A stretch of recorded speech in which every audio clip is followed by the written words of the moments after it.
In this video, I want to talk all things calf stretching and why you are probably doing your calf stretches wrong. Well, not wrong, but perhaps not just getting the best bang for your buck. So if you feel like you've constantly got tight calves, but you're always stretching them and getting frustrated as to why they're not improving, then don't worry, because I've got you covered and it's a real simple tweak. So let's dive straight in. If you're new to our channel, my name's Jon. I'm a sports injury therapist, and here on this channel, I want to do 3 simple things for you. Help you understand your body better, get rid of pain and weakness, and strive forward to hit your health and well-being goals.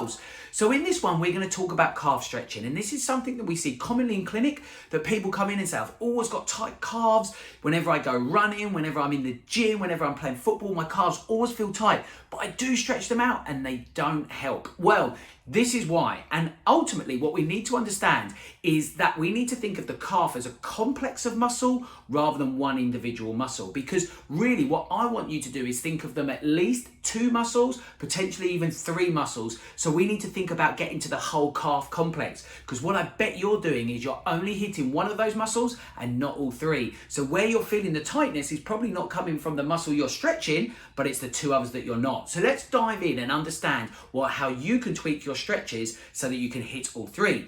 Now, what you're probably doing is doing a stretch something like this, and this is stretching a muscle that we call the gastrocnemius. So this is the main muscle that we think of when in that calf complex, and we know that this muscle brings about plantar flexion and it brings about knee flexion as well. So what happens is when we dorsiflex those ankles and we straighten that knee, so extend that knee, we get a good gastrocnemius stretch, and you'll feel that stretch happening. You'll feel your calf stretching, but what we're doing is we're actually stretching the gastrocnemius. So I'm not saying don't do this, but what I'm saying is this needs to be one of your 3 stretches, because what we need to understand is that there's 2 other muscles in that complex that I want you to hit to make those changes, and those muscles are called the soleus and the tibialis posterior. Now the good thing is these muscles are easy to hit from the same stretching position.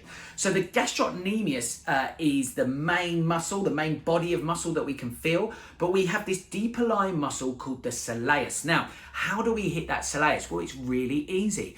All we have to do is a similar stretch, but just have a bend at the knee. So I tend to bring the feet slightly closer together, but what we want to do is just get that bend at that knee. And what you should feel is the stretch in the same area, but actually a little bit lower or a little bit deeper.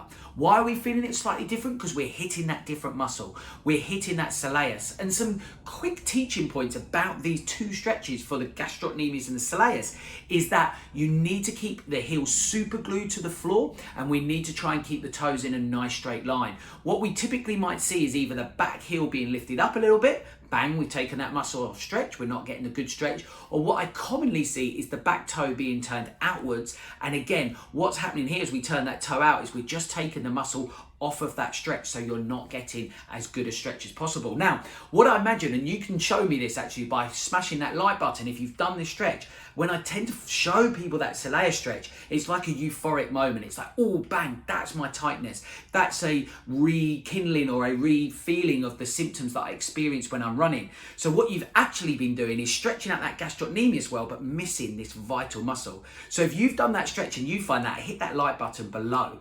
But actually, there's also a deeper muscle even still that I find is the most ignored of these 3 main muscles. And this is called our tibialis posterior.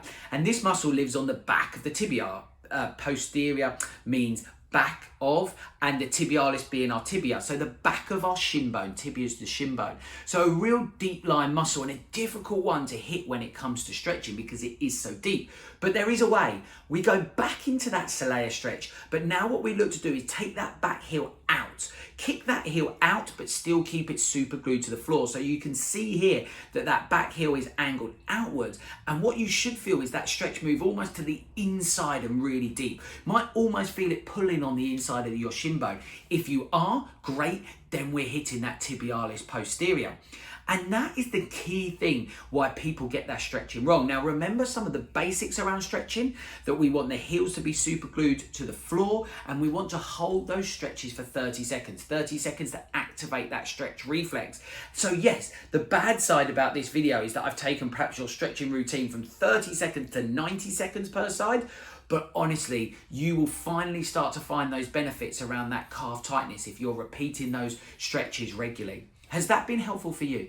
If it has, you can do me a favour and, as I said, hit that like button, because that's going to help others to get nice, free and flexible calves. And if you like this type of content, why not subscribe? Hit the button below. Most people watching this video haven't subscribed, so you break the norm and hit that subscribe button so I can keep you updated on the health and wellness journey that I look forward to taking you on. And I'll see you on the next video. And here's another one to help you on that journey.